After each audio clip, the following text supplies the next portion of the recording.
All right, man. Sam Houston and Huntsville, Texas, a program under construction. Get out your hard hats because we are about to dive deep into the bowels of what is going on with the program, with Sam Houston football. This is the Bearkat Bites podcast, an extension of the Bearkat Bites newsletter, the only independent publication out here covering Sam Houston football year round, covering the 0-3 Bearcats year round. Before we get into that, I want to, as we remember 9/11, and I remember watching on TV. I'm dating myself a little bit. Y'all can call me an uncle, but I remember it. Oh man, crazy stuff. So today it's September 11th, 2025. And, we want to remember, first off, our first responders, the servicemen and women, these educators, all these people out here that put their lives and sacrifice themselves to help make our world and our society better. So we see you and we understand, and, thank you all. And at a time when we need to kind of be bringing people together, shout out to those people that do that. And so that's what we'll say about that. Shout out to them. If they got a beer, I see y'all at a bar, want to get drunk with you. I'll get a couple beers, I'll get you 4.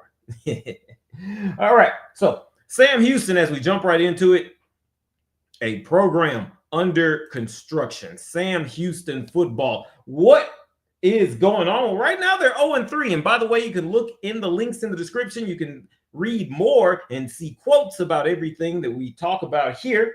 But I wanted to talk about some of the issues that are going on.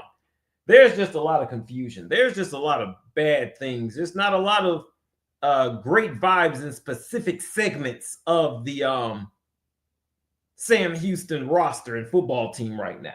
Okay. One major thing is the quarterback carousel.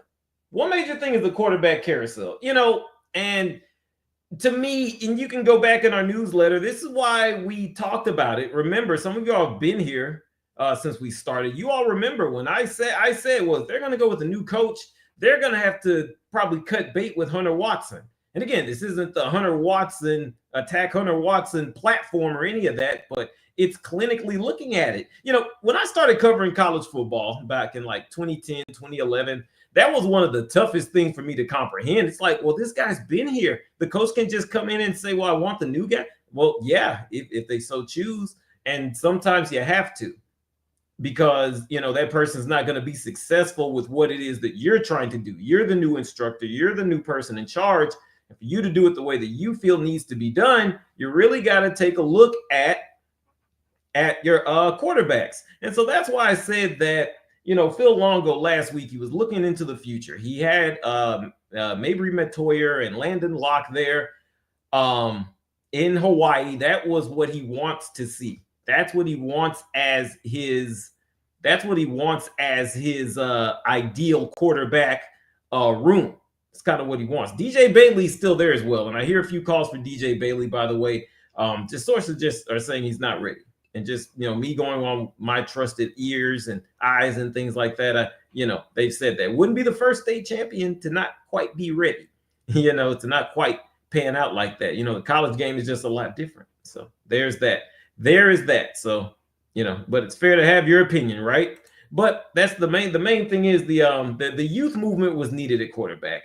It was really needed, because now you got Hunter Watson grousing around and, kind of thinking, hey, well, I won 10 games playing it my way. And, Hunter Watson's thinking that. And then you got Phil Longo saying, well, this is the way that we're going to do it now, because when you are out of eligibility, these guys are going to be ready. So now it's just these two things butting heads repeatedly. It's these two ideals routinely butting heads. This isn't to say one person is the good guy or the bad guy. This happens at work. This happens at school. This happens in life.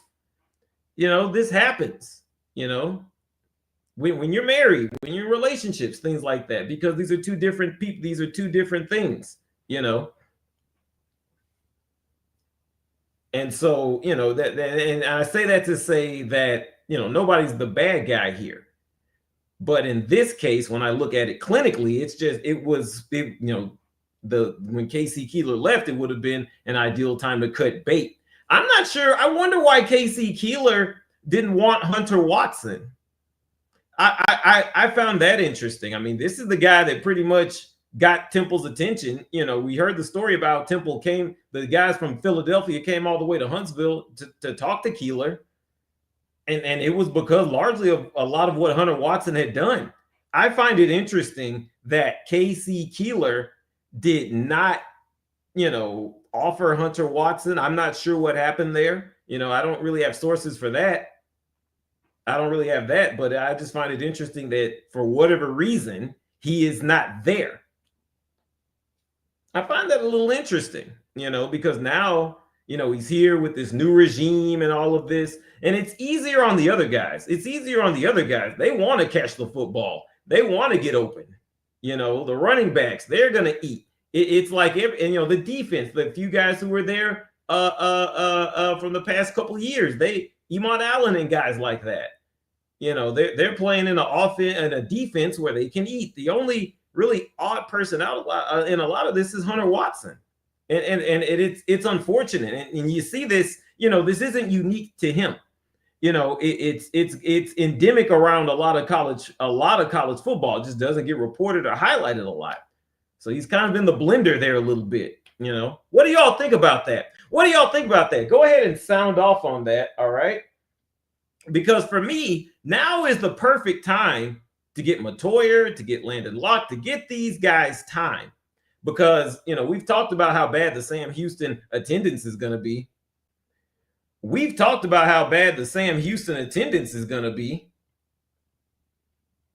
This year, because of just the poor advertising messaging to get the word out. And now that a few people might know, I know they're doing the teachers' night and things like that. But the problem with that is that's on a Wednesday. What teacher can take off on a Wednesday? Now I need to look. I think that might be that there is a week in October that they are off. There is a week in October that teachers are off. Hang on. Let me see. Let me look up a schedule here.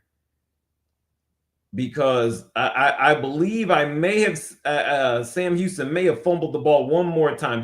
We're going a bit off schedule just for a little bit. School schedule or calendar. Here we go. Let's see what we got here. Bear with me, family. Bear with me, guys.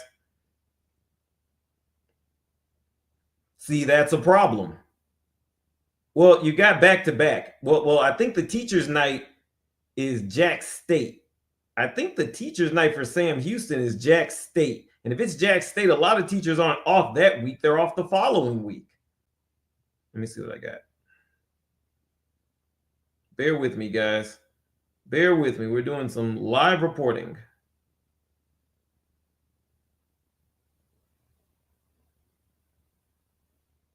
I believe that is the teacher's night. I believe that's the teacher's night happens just the week before it actually should. But some might be off. Some might be off that first week in October. I'm not sure. But so I digress on that. But the point of that is there's not going to be a ton of people. This is a great time for them to learn and relax in a very low pressure environment. Let's get these guys ready for New Bauer Stadium next year. That's what this is all got to be about. It's the perfect incubator for both Mabry Matoyer and Landon Locke. And there's going to be people who like this guy, that guy. There's still people who want Hunter Watson, and that's fair. But I'm just telling you how I see it clinically. All right. Because something else is this is hurting the entire team. It's hurting the entire team. The other parts of the team have sort of improved from game to game. Even in these losses, you can see increments. You can kind of look at it and see some increments of improvement. But it's the quarterbacks that's holding a lot of this stuff back. The quarterbacks are holding a lot of this stuff back. Maybe Matoyer is looking. He's taking too long to make decisions. Landon Locke is just completely fresh. Landon Locke is just completely fresh. So this is tough. It's under construction, man. That's what it looks like when the program is under construction. What do you think about that? Sound off right now. Because, here's the thing as well. This is essentially 3 bye weeks. Sam Houston is on a bye week this week, as many know. Sam Houston is on a bye week, and After that, you got Texas. Nobody's expecting anything with that. I'll call it 59-0. I think Texas could probably hang 80, but they'll be merciful. How about that? I think Texas could hang 80, but they will be merciful. I think that's what's going to happen. 59-0 Texas. And then after Texas, you got another bye week before you start conference play. And the rest of your opponents, they either look about what you thought they would, New Mexico State. Excuse me, they look a little better than some of us thought they would, Jack State. Or they look worse than you thought they would, Middle Tennessee. So there is a wide variation here, which means that there's an opportunity for Sam Houston to get its quarterback issues together over these next 3 weeks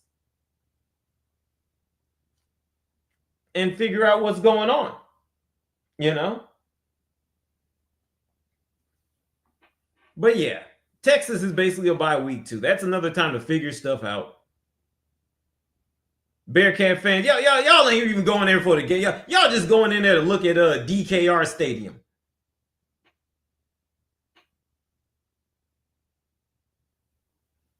Y'all just going in there to look at the stadium. Gonna be like goddamn night at the museum. That's what y'all about to be that next Saturday night in Austin. Night at the museum. Got the ghost of Daryl Royal pop locking. You know, like Ben Stiller, you know, he had Teddy Roosevelt. They be dancing at the end and singing Celebration. That's going to be y'all. Y'all going to be singing Celebration with Earl Campbell and all these other people. But make sure you all check us out. Make sure you all continue to support. The big Sam Tees are here. Look at this. Look at this. Look at this shirt. Look at this shirt. I'm going to let you see that. Look at this shirt. What do you think about that? You can get this in the link is in the description. If you want to get you one of these, the link is in the description. All right. Let me tell you that. Okay. The link is right there in the description. And every dollar goes to keep this thing going. Now, we got a couple other surprises for you during the football season. We got fun stuff coming, and it's really because of you. It's because of you all. And if you all really like what we do here, then make sure you subscribe and make sure you tell somebody else, a couple of somebody else's. And those people, you tell them to tell somebody else's. This is the only independent media outlet covering Sam Houston football year-round, the 0-3 Bearkats. The soon-to-be 0-4 Bearkats. But again, it's a program under construction, And just like actual construction, you just got to drive through it. They always say, pack your patience. Well, Bearkat fans got to do that too. Bearkat fans got to do that right now during this construction. Are you okay with that? What do you think? Well, let us know. Make sure you like and share and subscribe. This is the Bearkat Bites podcast. Links are in the description, and we'll see you next time.